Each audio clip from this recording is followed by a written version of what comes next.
Porque nessa carta, é bastante curioso, Marx esboça as ideias centrais do livro que ele vai escrever contra Proudhon.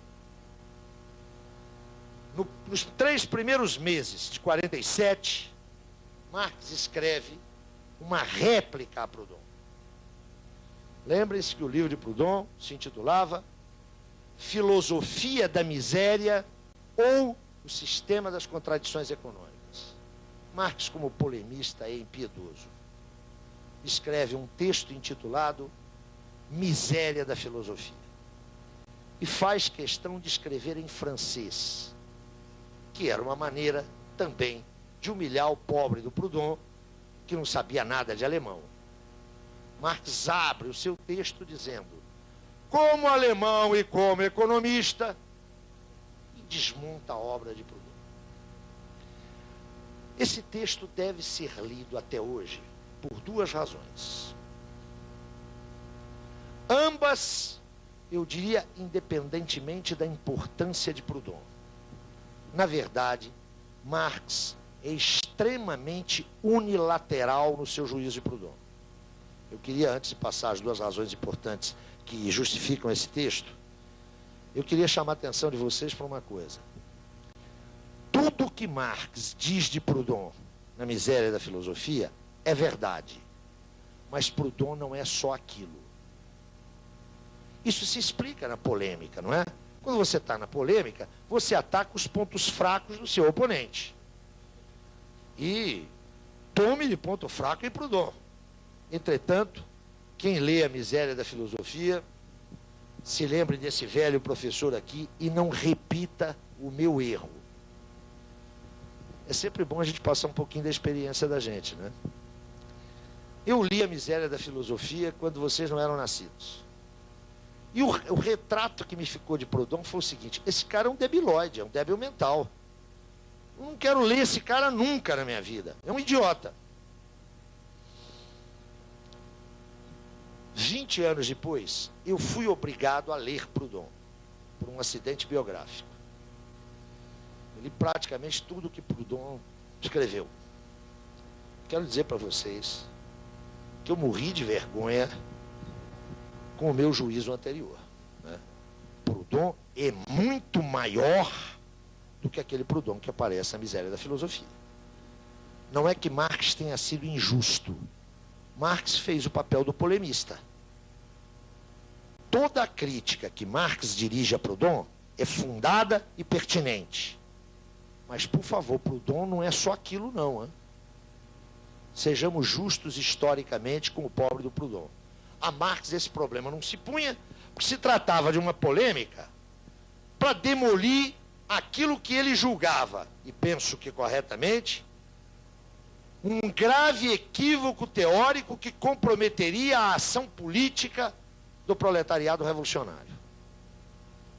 Feita essa observação, para que não cometamos injustiças históricas com Proudhon, aí eu devo lhes dizer o seguinte,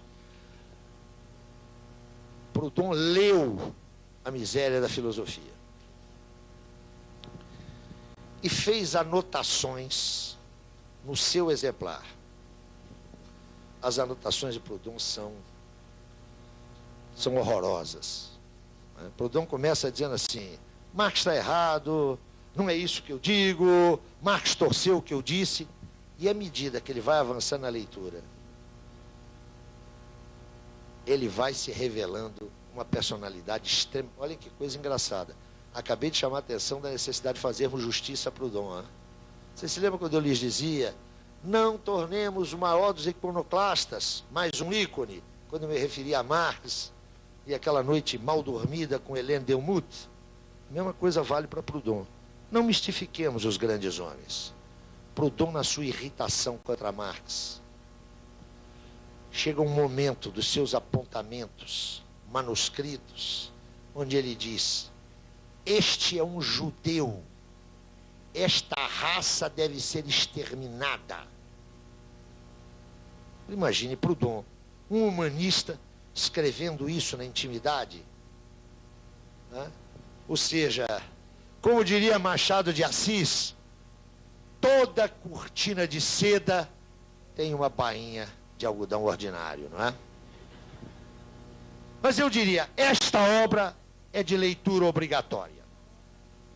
Ela se compõe de 2 capítulos, só 2 capítulos. Há um primeiro capítulo, onde Marx faz uma síntese das suas leituras em economia política, sobretudo a discussão acerca do valor. Vocês se lembram lá do problema dos economistas clássicos? Aquele diferencial, aquele linhazinha, a produção de valor, lembram-se daquilo? Marx expõe, num primeiro capítulo, uma síntese do pensamento da economia política clássica acerca do valor, com o objetivo de mostrar que Proudhon não entendeu absolutamente nada da discussão clássica da economia política. Esse primeiro capítulo é importante, sobretudo, para o historiador da economia. Por quê? Porque está aí, notem, o registro do conhecimento de Marx até 46. Que ele conhecia de economia política, está no primeiro capítulo. É um capítulo teórico, extremamente maçante, porque Marx está se credibilizando para enfrentar Proudhon, mas que mostra a rodagem que Marx já tem na economia clássica. Mas o que é importante é o segundo capítulo. Insisto, o livro só tem 2 capítulos. É um livro fininho, de 100 e poucas páginas. O segundo capítulo é precedido de uma discussão metodológica. Na verdade, o primeiro parágrafo, o livro é disposto em parágrafos.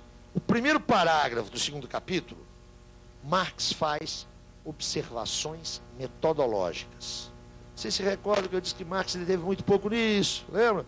Lá na ideologia alemã tem um desdobramento disso, agora na Miséria da Filosofia, lá em 1857, e no prefácio e pós-fácio ao Capital. Aí, Marx, isso é da maior importância, na primeira obra significativa, ele já tinha escrito alguma coisa, publicou alguma coisa entre a Sagrada Família e a Miséria da Filosofia. Panfletos, conferências, artigos. Mas a primeira obra significativa do Marx, que já opera a partir da crítica da economia política, na discussão metodológica, Marx levanta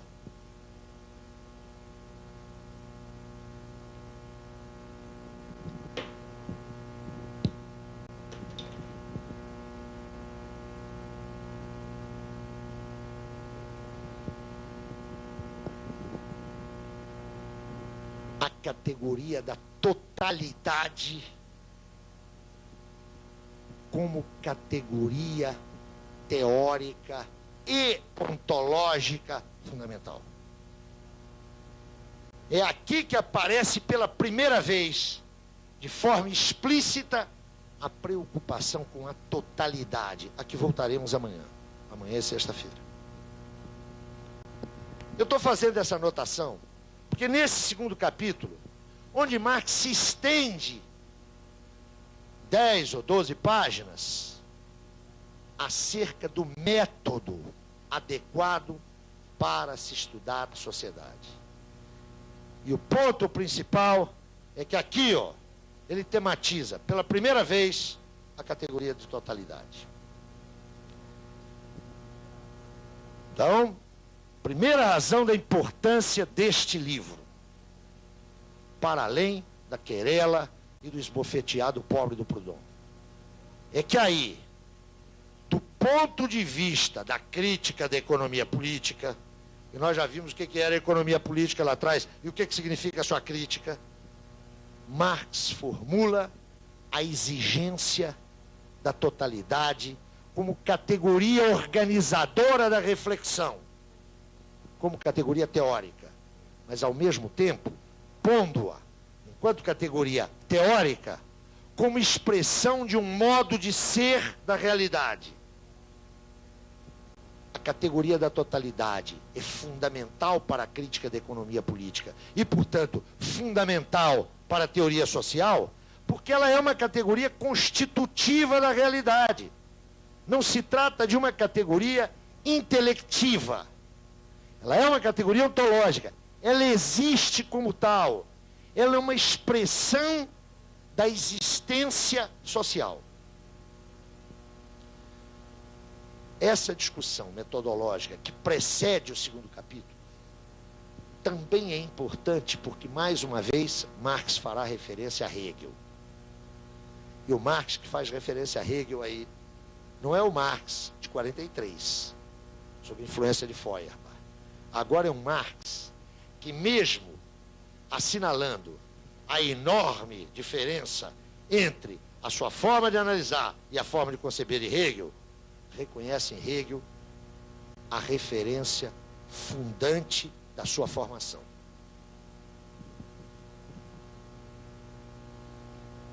Entretanto, há um segundo motivo para a gente trabalhar com esse texto.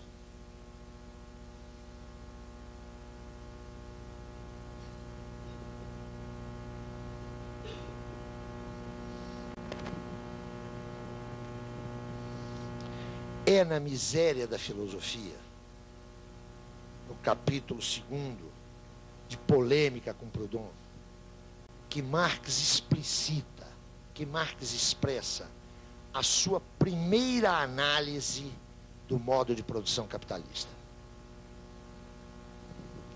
É aqui, ó, neste livro, que de posse de um conhecimento já razoável da economia política clássica e de um acúmulo, de uma densificação dos seus conhecimentos históricos e políticos, é aí, pela primeira vez, que Marx oferece um quadro sinótico, um painel resumido da constituição do modo de produção capitalista.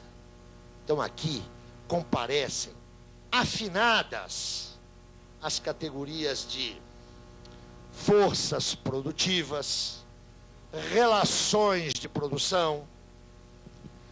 Aparece uma aproximação à inovação tecnológica no âmbito do modo de produção capitalista. Aparece a primeira sinalização das crises sobre o capitalismo, e quero chamar a atenção de vocês para a importância dessa caracterização. Marx está escrevendo na segunda metade dos anos 40. A primeira crise tinha ocorrido cerca de 15 anos antes. Enquanto fenômeno empiricamente verificável, a crise era uma novidade. Atentem para isso. O fulano não está trabalhando com uma problemática cuja referencialidade empírica fosse abundante, não, pelo contrário. Havia indícios do caráter necessariamente cíclico da produção capitalista. Havia indícios. Cíclico, atenção, no sentido de cíclico, desembocando a crise. Não cíclico no sentido do ciclo produtivo. Pois bem, Marx já levanta todas essas questões. Há uma discussão da relação do modo de produção capitalista com a inovação técnica. Há a discussão da tensionalidade e da contradição entre a dinâmica das forças produtivas e a dinâmica das relações de propriedade. Mas, sobretudo, há nesse texto, pela primeira vez explicitado, o produto político da dinâmica do modo de produção capitalista.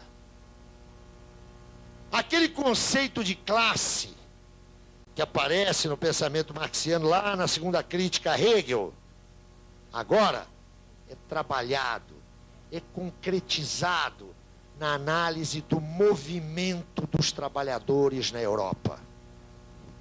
É aqui, ó, na miséria da filosofia, que vai aparecer a célebre distinção que evidentemente é impensável sem a figura lá atrás de Hegel, mas a célebre distinção fundamental para a prática política daqueles que se remetem a Marx, entre a classe em si e a classe para si.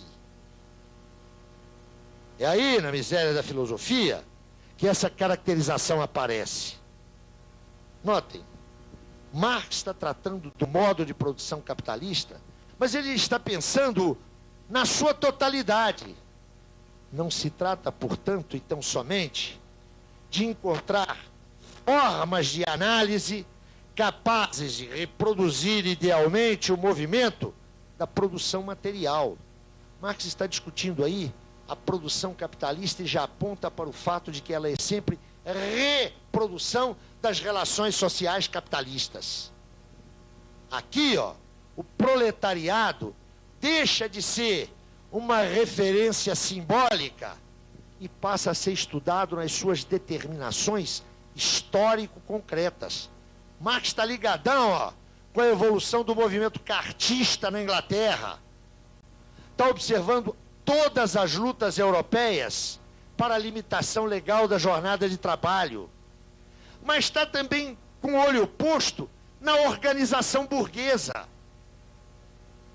Ele está observando o conflito político que se estabelece na Inglaterra entre os interesses industriais e os interesses da nobreza fundiária.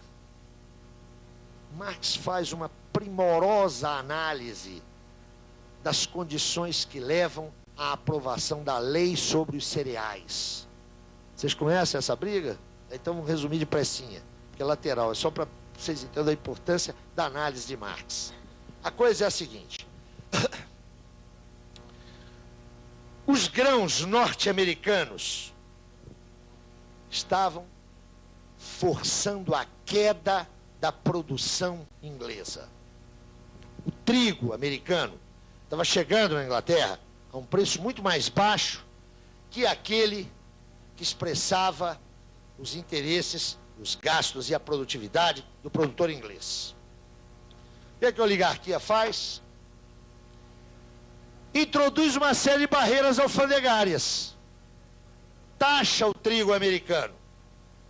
Claro, não é? Nosso interesse é fechar o mercado. Bom, com isso, o custo de reprodução da força de trabalho ia lá para cima. Qual era o interesse dos industriais? Qual era o interesse dos burgueses de Manchester? Abolir essa legislação para o trigo americano entrar mais barato, alimento básico ainda era o pão, e com isso forçar os salários para baixo, é óbvio. Notem que interessante, é uma luta interna à fração dominante. Marx analisa esse conflito e mostra como os trabalhadores ingleses tomaram partido em face disso. E por que tomaram partido? Notem, a análise que Marx está oferecendo do modo de produção capitalista, ela é nutrida, isso vai ser uma constante na elaboração de Marx, ela é nutrida pela informação teórica, a crítica à economia política, mas atenção, Marx tem um olho lá na economia política, e o outro está no movimento social real, está no movimento das classes sociais. Ele está ligadão com o que está se passando no seu tempo. De Marx é possível dizer aquilo que Drummond disse de si mesmo, né? A minha matéria é o tempo presente. Marx está lá. Matéria dele é o tempo presente. Está de olho ali, ó. Olha a coalizão. Olha o que o cartismo está dando. Olha o surgimento não das trade unions, mas das grandes articulações operárias. Marx não fez pesquisa no seu box da universidade. Marx não foi a campo. Fosse daquele objetozinho. Não, era o movimento das classes sociais. Era isso que nutria.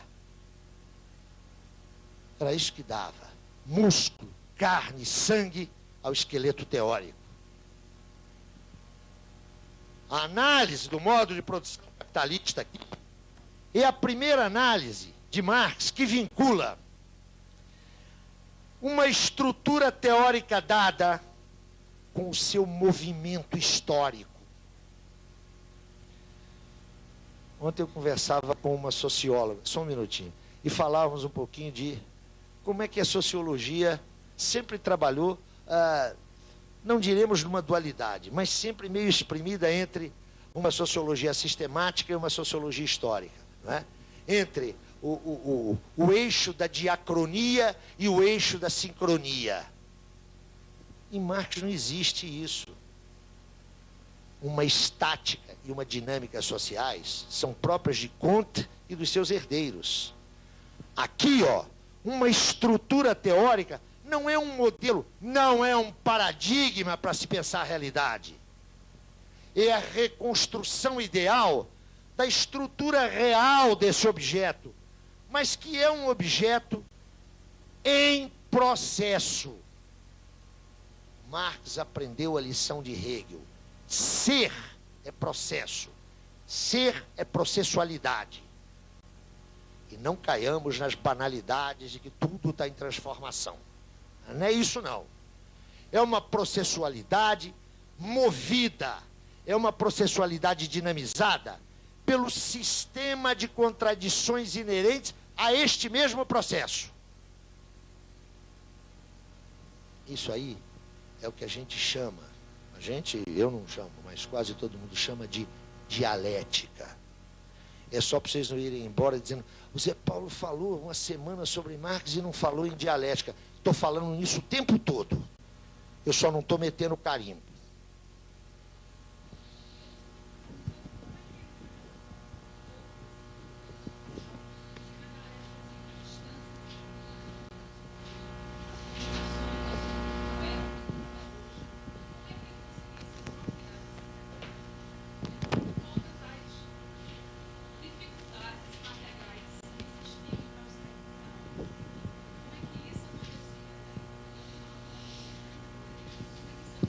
Eu queria que alguém fizesse essa pergunta.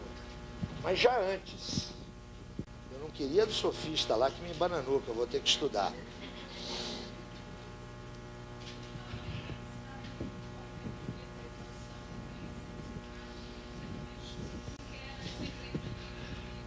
A tua pergunta, eu vou tentar responder ela, mas eu vou puxar para algo que eu acho que é muito importante. Como é que esse cara trabalhava? Trabalhava intelectualmente, né? Só nesse sentido que eu estou usando trabalho. Como é que era isso? Vocês já observaram que dificilmente a gente sabe como é que um pesquisador pesquisa? Eu sei que com certeza aqui há professores de metodologia científica. Não tem nos currículos? Eu não sei o que é isso, né? Metodologia científica é igualzinha a diferença entre erotismo e pornografia. Vocês sabem qual que é? Não sabem, não? É o seguinte, erotismo é aquilo que eu faço na cama, pornografia é o que os outros fazem. Hã? Metodologia científica é a minha. Hã? A da gente é científica, a dos outros é ideológica, não é suficientemente articulada, aquelas coisas todas. Mas nessas disciplinas de metodologia, pelo menos vocês me desculpem, se a experiência de vocês não é assim, que ótimo. O que eu aprendi e o que vejo ensinando, eu não ensino isso, é que o pesquisador tem uma relação determinada com o seu objeto. É fundamental circunscrever o objeto, recortar o objeto. Não é? Depois que você recorta o objeto, você formula hipóteses. Pesquisa para verificar essas hipóteses. Em seguida, generaliza, não é assim? Pesquisa é uma coisa simples para burro, então, né? Você lê um manual de pesquisa, pega um livro que ensina a pesquisar, e está pronto o pesquisador. Eu quero dizer para vocês que eu não conheço nenhuma pesquisa, nenhuma, que seguiu esse modelito. Nenhuma. A gente formula uma hipótese que ele não sabe exatamente o que é, atrapalha 6 meses e olha, não é esse troço aí não. Tem que refazer isso. O que está faltando? Como é que eu articulo? Às vezes o cara tem sacadas geniais, está lá no meio da tese, no meio da construção da tese, já fez todos e saca numa conversa de bar. Mas quantas vezes isso não acontece? Conversa de bar, no campo de futebol, no meio da cama. Essas coisas, isso é um processo extremamente complicado, ninguém controla essas variáveis. O que está ali no livrinho é um controle formal, justificador. Mas quando o cara apresenta a tese, vocês já leram? Claro que leram, até já fizeram. Naquela introdução lá da tese de doutorado. Agradeço ao meu orientador, agradeço ao CNPq, agradeço ao meu departamento, né, que me liberou, ao meu companheiro, à minha família, a quem eu sacrifiquei tanto. Depois desse troço, mas não é assim? Acho que eu conheço, é cura, aquelas coisas todas. Aí vem o seguinte, a minha hipótese central foi a seguinte, era lista a hipótese. Meus procedimentos foram tais e tais. E o resultado expositivo é o seguinte, no primeiro capítulo eu trago o tiro, até aquelas famosas conclusões finais, como se houvesse conclusões preliminares, não é? Bom, não é assim que... E é assim que se pesquisa? Marx nos deixou, e agora eu vou ao ponto, nos deixou uma documentação riquíssima, que não é a que está nos livros publicados como tais. Se eu pego o Capital, 1, 2, 3, e mesmo a parte 4, o que eu tenho? Eu tenho a pesquisa exposta, não é? Mas eu não tenho o movimento da pesquisa. Se eu vou lá nos Grundrisse, nos manuscritos 57 e 58, eu percebo como é que o cara funcionava. Como é que ele funcionava? Se apropriando, a pouco e pouco, da matéria que é o seu objeto. O pensamento vai e volta, é recorrente, há repetições, há abandonos, há inconsequências. O legado de Marx é maravilhoso para quem está preocupado com a pesquisa, se a gente estudar, sobretudo os manuscritos. Aí você tem o registro, o diagrama do seu movimento intelectual.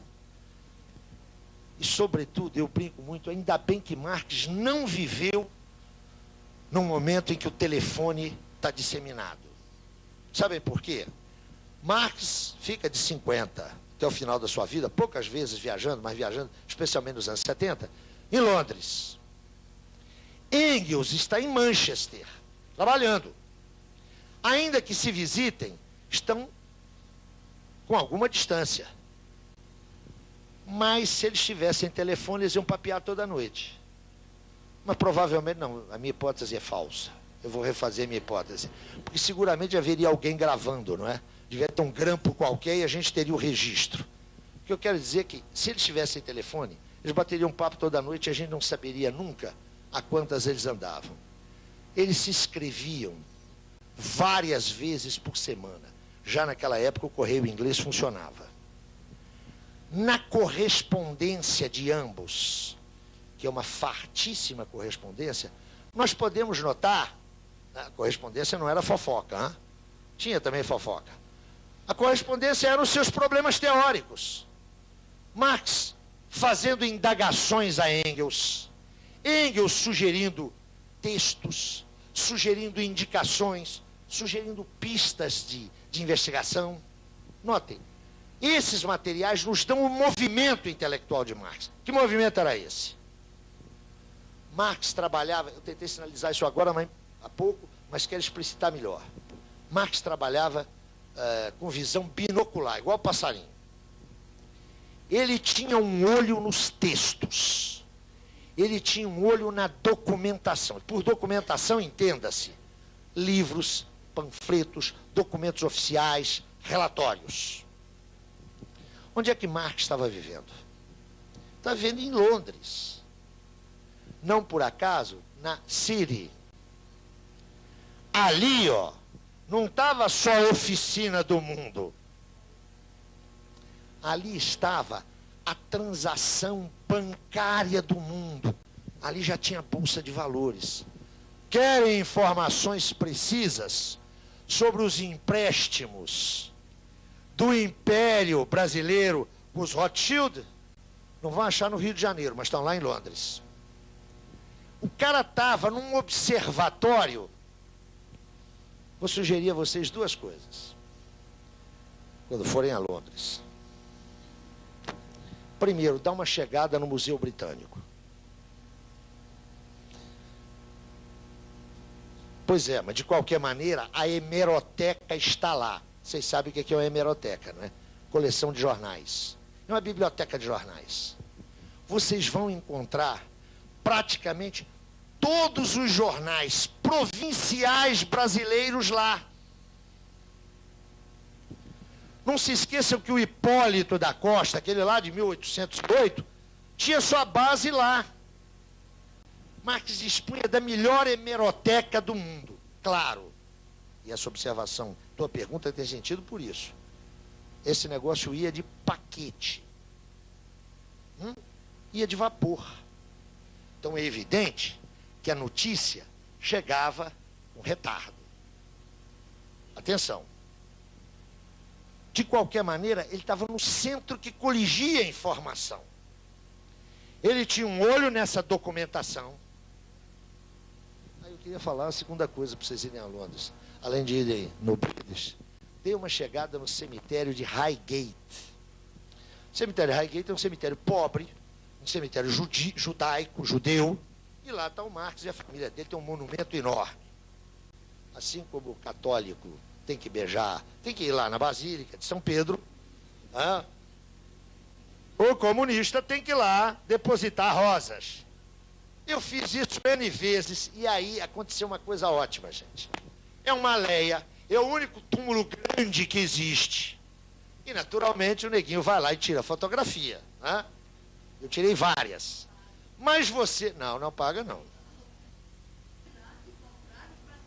Ah, bom, então já é, olha, já é resultado da era Thatcher, com toda certeza. Eu não lembro disso, não. Bom, mas isso é o de menos. O que importa é o seguinte, está todo mundo lá querendo tirar retrato. É uma aldeia. E aqui do lado, em frente, tem um pequeno túmulozinho, de tijolinho, mal cuidado, que só serve para uma coisa. Para a gente botar o bumbum lá para tirar o retrato. Me deu vontade, depois de ir lá várias vezes, ter tirado vários retratos, a Romaria se faz anualmente, me deu vontade de ver de quem era o túmulo. A história de uma ironia. A história... Clio, que é a deusa da história. Clio é uma matrona ardilosa. Todo mundo vai lá, tira o retrato e põe o bumbum. Sabem de quem é o túmulo? Herbert Spencer. Dá um certo prazer. Não o retrato, mas pôr o bumbum lá, não é? Retornemos. Marx está ali, no centro da informação da época. Ele tem um olho nessa documentação. Está com um olho nessa documentação. Mas atenção, essa não é a única fonte de informação. O débil movimento operário tinha fortes laços de solidariedade e de fraternidade. Então, a notícia, o informe, o evento era relatado por cadeias informais de veiculação. Marx estava ligado nisso, estava ligado ao movimento operário. Tradição que se perdeu. Não é? Essa tradição hoje é muito débil. Hoje nós lemos um jornal progressista, suponho que aqui em Pernambuco também, a intelectualidade de esquerda de São Paulo, eu todo assinante desse jornal, a Folha de São Paulo. É evidente que quem lê a Folha está mal informado, não é? É óbvio. É óbvio. A Folha existe para desinformar. Então Marx está ligado com esse tipo de informação.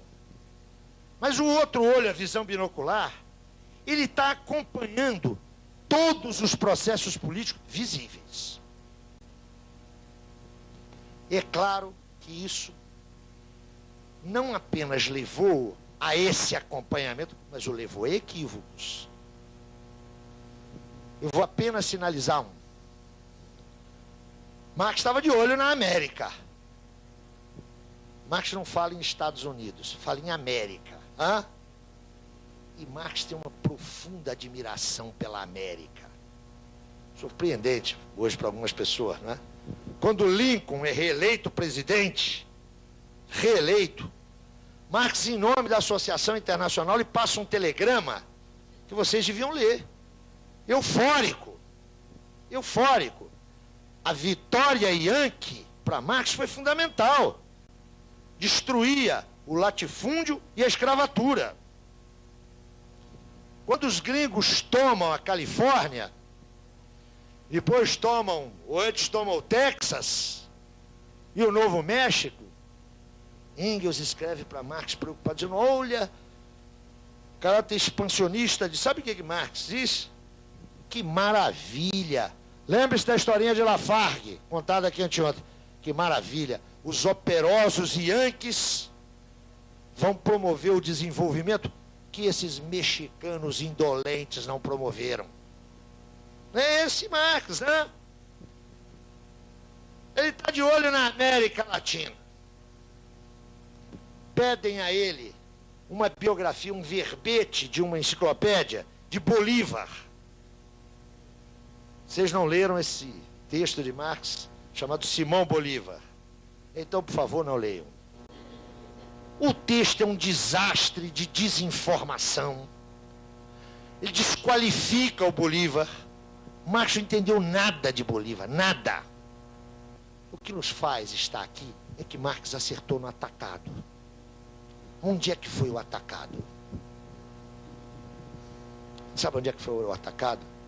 As tendências estruturais da sociedade burguesa.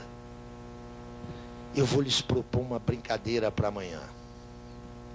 Vocês vão chegar em casa hoje, ou à tarde, ou aqui, vão abrir o manifesto do Partido Comunista e vão ler aquele primeiro capítulo lá, sobre a constituição do mundo burguês. Aquele onde Marx está dizendo, olha, a burguesia em pouco tempo realizou mais maravilhas do que o passado da humanidade. Ele ali descreve a sociedade burguesa, ele e Engels, não é?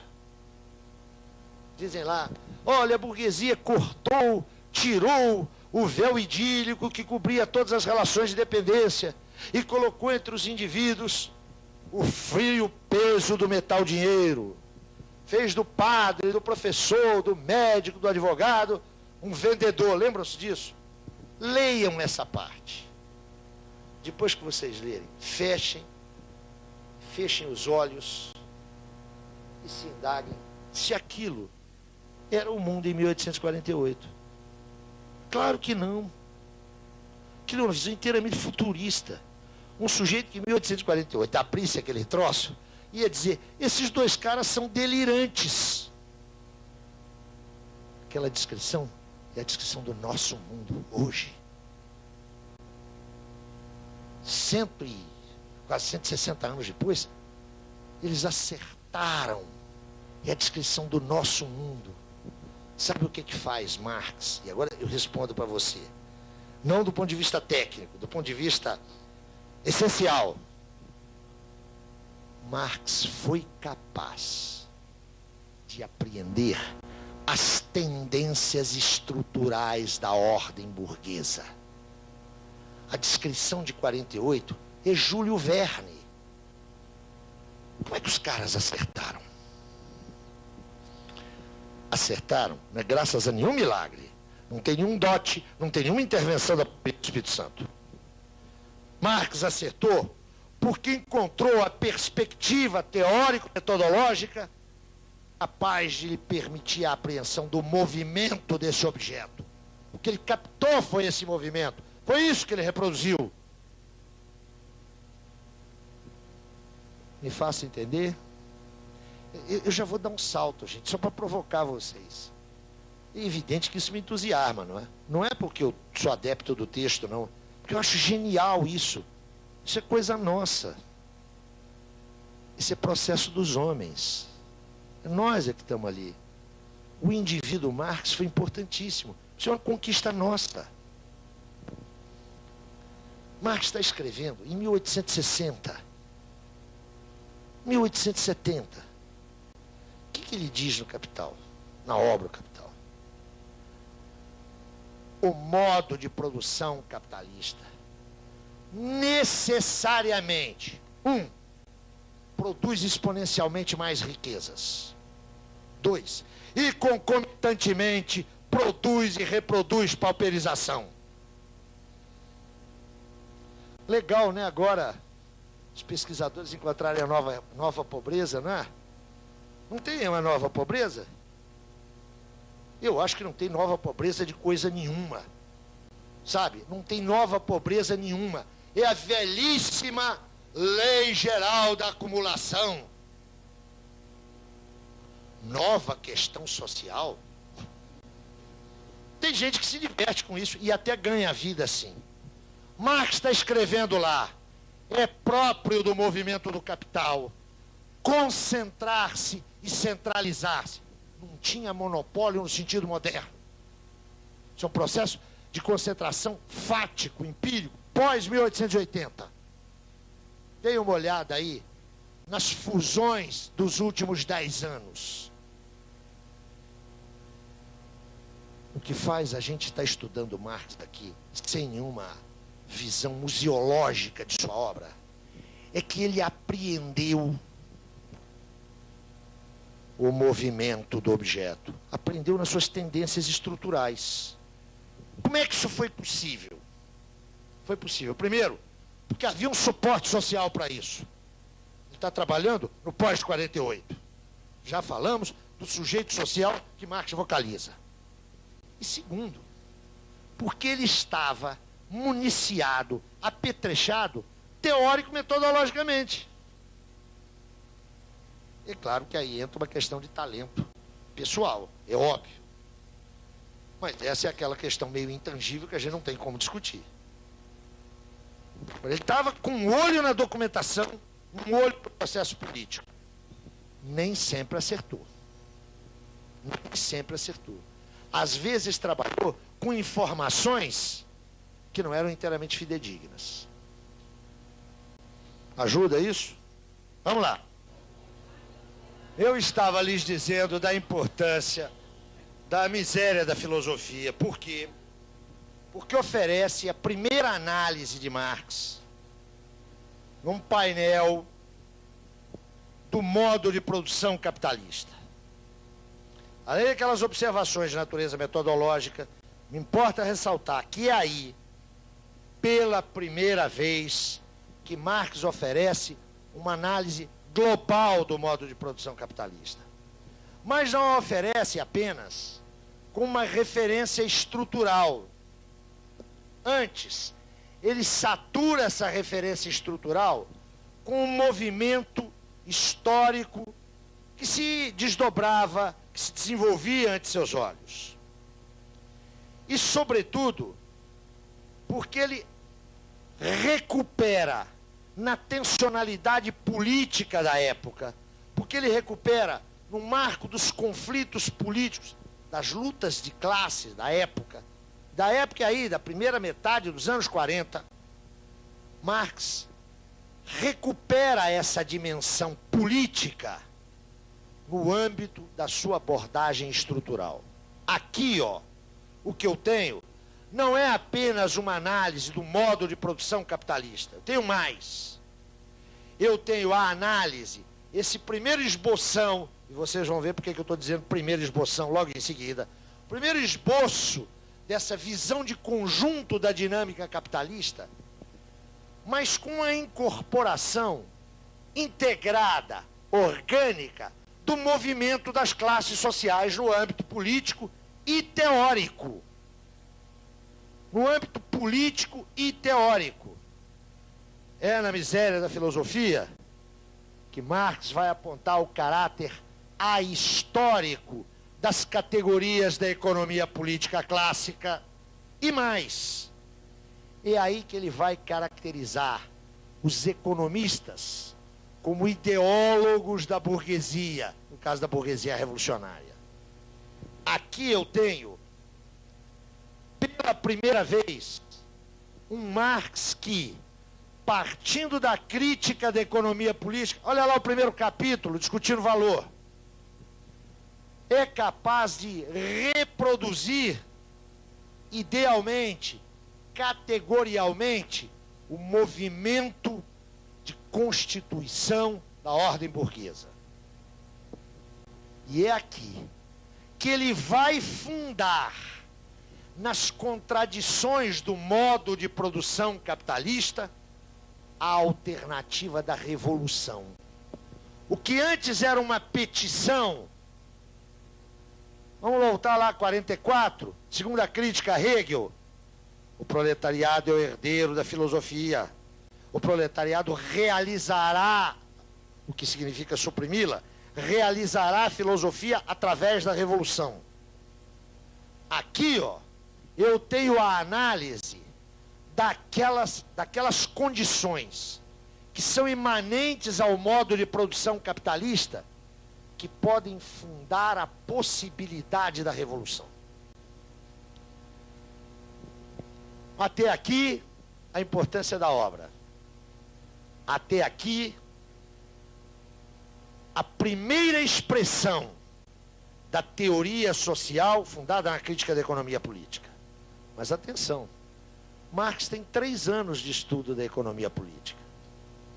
Há aqui ainda toda uma série de concepções econômicas que o evolver, que o evoluir do pensamento de Marx indicarão serem equivocadas. Eu vou sinalizar apenas 2 para vocês terem uma ideia de como, mesmo avançando na reflexão, Marx ainda está longe de dominar a crítica da economia política. Para vocês terem uma ideia, aqui, ó, Marx não opera com a categoria força de trabalho. Marx pensa a força de trabalho como simplesmente trabalho. Isso não é uma sutileza. Essa confusão categorial de Marx tem implicações teóricas sérias.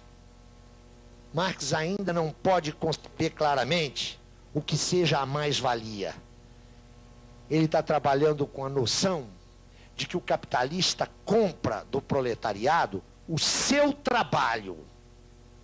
Não, o capitalista não compra o seu trabalho. Ele compra a força de trabalho. Mas o que é mais complicado é que deriva daí uma teoria sobre os salários. Talvez isso não interesse a vocês, porque é uma discussão muito estritamente econômica, mas vale a pena assinalar. Uma teoria sobre os salários, que é uma teoria muito complicada.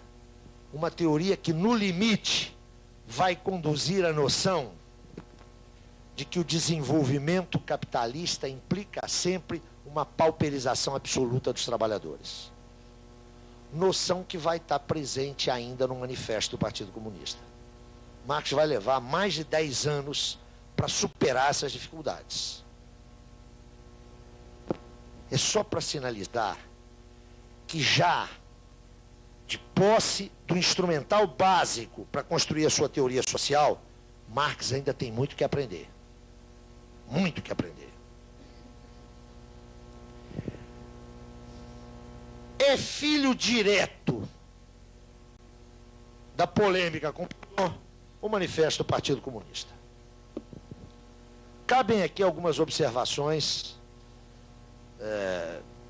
Na hora que eu saí para tomar café, eu vi que alguém está com a edição do manifesto, a edição do Sesc Centenário, dos 150 anos do manifesto, para a qual eu fiz uma longa apresentação e foi publicada pela Cortez. Eu vou retomar aqui algumas das ideias que estão lá, porque me parece que ajuda a entender a significação do manifesto. Queria chamar a atenção de vocês para uma coisa: esse é um documento político. O manifesto é um documento político. Não é um documento inovador na forma. A tradição política do século XIX já registrava essa expressão programática. Lembro para vocês que é de 1797 o Manifesto dos Iguais, de Graco Babeuf e Sylvain Maréchal. Ali se inaugura essa prática que já tinha, digamos, alguns precedentes no processo da Revolução Francesa. A primeira metade do século XIX é generosa em inúmeros manifestos. Do ponto de vista dessa forma de expressão, o manifesto não é um documento inovador.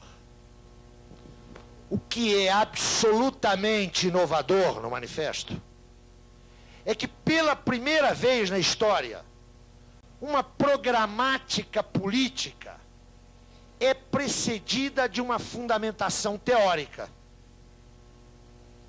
O que é importante, o que é absolutamente peculiarizador do Manifesto do Partido Comunista, é que, pela primeira vez, uma programática política. O que é o manifesto?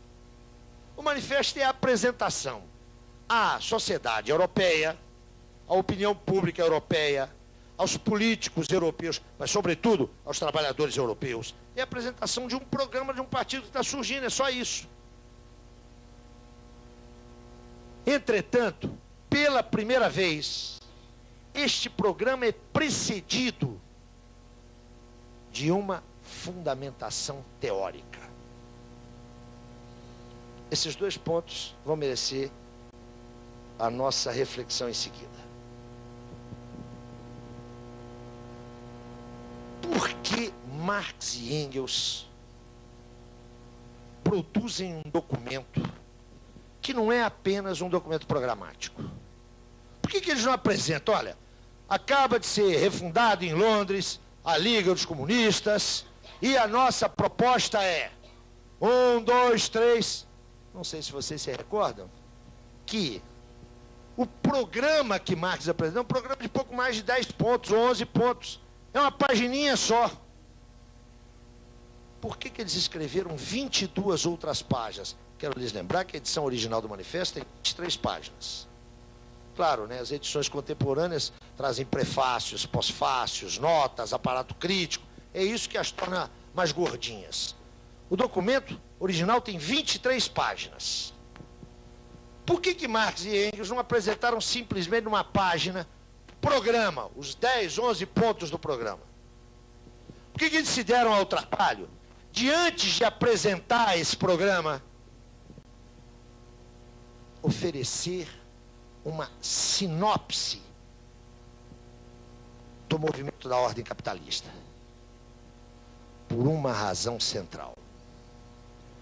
Marx e Engels, mais notadamente Marx, não foi jamais seduzido por qualquer utopia. Que coisa absurda, não é? Falar isso. Vocês não acham que é importante reinventar a utopia?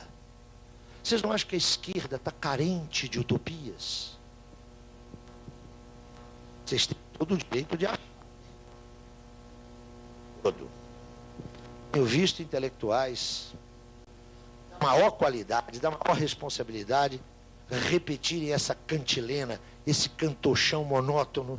Quero lembrar para vocês que o caminho de Marx foi da utopia para a teoria.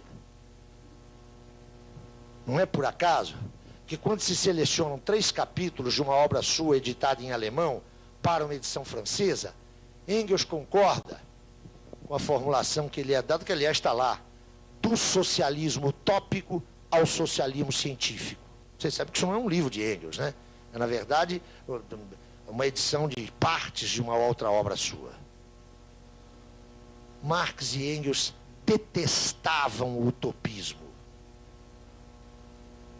Para Marx e Engels, o utopismo é próprio de uma classe operária, ou frágil ou derrotada.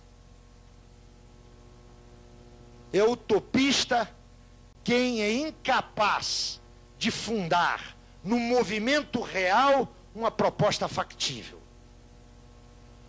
Para Marx, o comunismo não é uma utopia. Textualmente, o comunismo não é um estado ideal que deve ser alcançado. O comunismo é um movimento real que, ante os nossos olhos, corrói as bases da sociedade contemporânea. O esforço de teorizar, o esforço de fazer uma análise das lutas de classe, uma análise do desenvolvimento da burguesia, uma panorâmica daquilo que parecia ser o estado do capitalismo naquele momento. Esse esforço é para dizer, ó, o nosso programa não é a expressão de desejos. O nosso programa não é um projeto utópico para o qual nós estamos convocando vocês, não. O nosso programa é um projeto viável e factível. O nosso programa é o projeto de uma sociedade que não está brotando da nossa cabeça. É uma sociedade que pode ser faticamente constituída, porque já agora há tendências que mostram a sua possibilidade. Pela primeira vez, um programa político é apresentado com embasamento teórico. Isso não significa que para Marx e para Engels a política fosse uma extensão da teoria. Marx e Engels sempre tiveram muito claras as especificidades da teoria e da política. Teoria se faz com indagação. Teoria se faz com dúvida. Teoria se faz com pergunta. Quem não formula pergunta, quem não supõe a possibilidade do erro, não faz teoria, não investiga. O ponto de partida da teoria é a dúvida. O ponto de chegada da investigação teórica é a pretensão à verdade, mas a clareza de que as verdades alcançadas podem ser revisadas e podem ser refutadas. Política se faz com convicção. Eu já disse isso aqui, vou repetir. Você não lidera com dúvidas. Você não lidera, você não convoca, você não interpela com perplexidades. Marx e Engels sempre tiveram isso muito claro. E esse documento, propondo medidas de revolução social fundadas numa interpretação, fundadas numa análise teórica da realidade, tinha um duplo objetivo. De um lado, romper com qualquer utopismo, romper com qualquer noção de que nós vamos criar uma sociedade ideal aqui na nossa cabeça, certinha, arrumadinha, perfeita, sem problemas, e vamos convocar os homens para lutarem por esse modelo. Não, o comunismo é uma possibilidade posta pela dinâmica da ordem burguesa. Mas uma possibilidade não é uma realidade. Converter uma possibilidade em realidade demanda a vontade política organizada dos homens. O segundo elemento próprio desse documento é que, assinalando que fala-se em possibilidade, assinalando que essa possibilidade pode ser abortada, ela pode ser abortada. O resultado da luta de classes no momento de transição revolucionária ou é a vitória textual da classe que traz em suas mãos o futuro, ou é a derrota das classes em presença, é a aniquilação das classes em presença, com tudo que significa de perda de acúmulo do patrimônio histórico social. Mesmo chamando a atenção para o caráter de possibilidade, esse é um documento político. Então, chamando a atenção para essa possibilidade, há convocação, há interpelação e há afirmação. Vamos à luta porque venceremos. A paixão revolucionária não é incompatível, antes é inteiramente compatível com uma análise teórica rigorosa. Esse documento é uma síntese, é um ponto de chegada do deslocamento da crítica filosófica para a teoria social. Mas ele também reflete o estado em que se encontrava a evolução de seus autores. Eu falei há pouco numa insuficiência teórica lá da miséria da filosofia. Essa insuficiência aparece claramente aqui no Manifesto do Partido Comunista.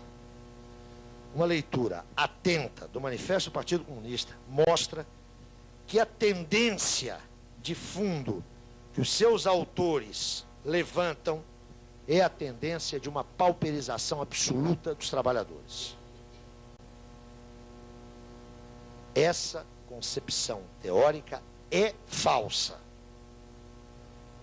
O evolver das pesquisas de Marx o comprovou e Marx não teve dúvida em refazer essa concepção. Mas há mais problemas no manifesto. Há uma oscilação na caracterização da classe dominante. Ora, Marx e Engels falam em opressores, ora falam em exploradores. Essa vacilação não é casual. Ela expressa algumas das debilidades teóricas da análise que Marx faz da ordem burguesa, que já é sintomatizada lá em 47, ele não concebe que a transação entre capitalista e proletário incide sobre a força de trabalho e não sobre o trabalho. Entretanto, essas debilidades não tiraram nem a força histórica desse documento. Esse documento foi o documento inspirador de todo o processo revolucionário significativo da segunda metade do século XIX e de praticamente todo o século XX. Não é pouca coisa, hein? Não é pouca coisa. Em segundo lugar, e é isso que nos interessa, esse documento nos dá uma plena radiografia de onde Marx chegou, Marx e Engels, mas aqui o meu interesse é com Marx, de onde Marx chegou em 48. Ele já tem, no essencial, elaboradas as suas matrizes de análise da ordem burguesa. O que mudar daí para frente, mudará num sentido de aprofundamento da qualificação analítica dessas matrizes. E em segundo lugar, aqui, mais do que em qualquer outro texto marxiano, aquela imbricação referida na nossa introdução entre conhecimento teórico e prática revolucionária se mostra na sua inteireza e na sua plenitude. Sob esse aspecto, o manifesto não é apenas um documento político. Ele é também, do ponto de vista da constituição da teoria marxiana, ele é também um indicador de a que ponto Marx chegara no final da década de 40. Aqui, ó, toda a elaboração teórica e toda a prescrição política, a indicação política, toda ela já se calça numa crítica à economia política. Entretanto, Marx está longe ainda, pelas indicações que acaba de fornecer, está longe ainda de ter afinado inteiramente o seu instrumental. Isso vai ser a tarefa que lhe caberá na década seguinte, nos primeiros anos de exílio.